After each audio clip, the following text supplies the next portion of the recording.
उत्तराखंड विधानसभा के बजट सत्र के दूसरे दिन सदन में उस समय जबरदस्त हंगामा खड़ा हो गया जब कांग्रेस विधायक हरीश धामी ने एक गंभीर मामला उठाया। धामी ने आरोप लगाया कि एक विदेशी मूल की महिला को बिना भारतीय नागरिकता के जनजाति प्रमाण पत्र जारी कर दिया गया और उसी के आधार पर उसे ब्लॉक प्रमुख के पद तक पहुंचा दिया गया। इस मुद्दे को लेकर सदन में तीखी बहस और हंगामा देखने को मिला। कांग्रेस विधायक हरीश धामी ने कहा कि वे इस मामले से जुड़े दस्तावेज और तथ्यों के साथ सदन में पहुंचे हैं और नियम 58 के तहत इस मुद्दे पर चर्चा की मांग कर रहे हैं। धामी का आरोप है कि उन्हें अपनी बात रखने का अवसर नहीं दिया जा रहा और विधानसभा अध्यक्ष सरकार के दबाव में उनकी आवाज दबाने की कोशिश कर रहे हैं। धामी ने अपनी विधानसभा क्षेत्र में मुख्यमंत्री घोषणाओं के तहत बने खड़ंजा मार्गों में भी भारी भ्रष्टाचार का आरोप लगाया। उनका कहना है कि करीब 150 करोड़ रुपए से अधिक के इन कार्यों में बड़े स्तर पर घोटाला हुआ है। सदन में बोलते हुए हरीश धामी ने सरकार पर पाकिस्तान और बांग्लादेश के लोगों को नागरिकता देने जैसे गंभीर आरोप भी लगाए। उन्होंने कहा कि यदि उनके लगाए गए आरोप और प्रस्तुत किए गए तथ्य गलत साबित होते हैं तो वे उसी समय अपने पद से इस्तीफा देने के लिए तैयार हैं और जीवन भर राजनीति नहीं करेंगे। कांग्रेस विधायक ने सरकार और मुख्यमंत्री को पूरे मामले की निष्पक्ष जांच कराने की चुनौती दी। उन्होंने ये भी कहा कि अगर उन्हें बोलने का मौका नहीं दिया गया तो वे सदन में ही अनशन पर बैठेंगे। मैं पूरे दस्तावेजों के साथ सदन में आया हूं।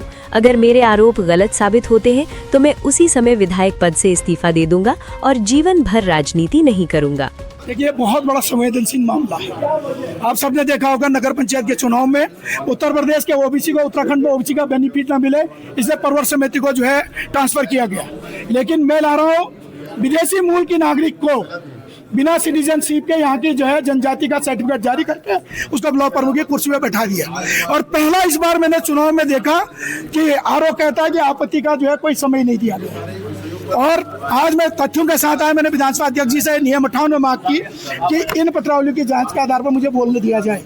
मेरे पास सूचना का अधिकार भी है जिसमें स्पष्ट लिखा है कि वो हिंदू राजपूत है, ना कि जनजाति है। लेकिन ये सरकार और विधानसभा अध्यक्ष सरकार के दबाव में, मुख्यमंत्री के दबाव में मेरी आवाज को दबाना चाहती है, क्योंकि उनको पता है आज इसकी लड़ाई होगी। कल हरीश धामी भ्रष्टाचार पर लड़ेगा, क्योंकि मेरी विधानसभा में 150 करोड़ से ऊपर जो है मुख्यमंत्री घोषणा के अंदर खरंचे बनाए गए हैं, बटिया बनाए गए हैं, जिसमें भी 100% घोटाला हुआ है। आप सबने देखा होगा 14 नवंबर को भी मैंने जौनपुर के ऐतिहासिक मेले में इस बात को रखा था।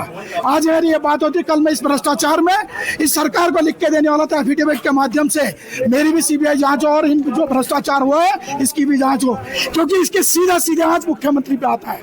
और मैं कह सकता हूँ इस प्रदेश का मुख्यमंत्री सबसे भ्रष्ट है, जिसके कारण, जिसके वजह से मेरी विधानसभा में भ्रष्टाचार हो रहा है और विदेशी मूल के लोगों को यहाँ की नागरिकता, यहाँ की जनजाति कास्ट का सर्टिफिकेट देकर वहाँ पर जो जनजाति के अधिकारों का हनन किया जा रहा है। और इस सरकार से मैं उम्मीद भी कर सकता हूँ जो पाकिस्तानियों को, बांग्लादेशी को यहाँ के उत्तराखंड की नागरिकता दे रही है, तो नेपाल के जो है लोगों को जनजाति देना उसके लिए कोई बड़ी बात नहीं। और मैं आज जो है सदन में कह रहा हूँ, अगर मेरे ये तथ्य गलत हुए मैं उसी वक्त अपने पद से रिजाइन दे दूंगा और आज जीवन कभी राजनीति नहीं करूंगा, न लड़ूंगा, न मेरा परिवार का कोई व्यक्ति लड़ेगा। अगर सरकार और मुख्यमंत्री में दम है तो इसकी जांच करें और भ्रष्टाचारियों को और जो है इन लोगों को दंडित करने का काम। मैं डायबिटिक पेशेंट हूँ, मेरी वैसी स्वास्थ्य खराब है, मैं मर गया तो उसकी जिम्मेदारी मुख्यमंत्री पुष्कर धामी और विधानसभा अध्यक्ष रितु खंडूरी पे होगा। धन्यवाद।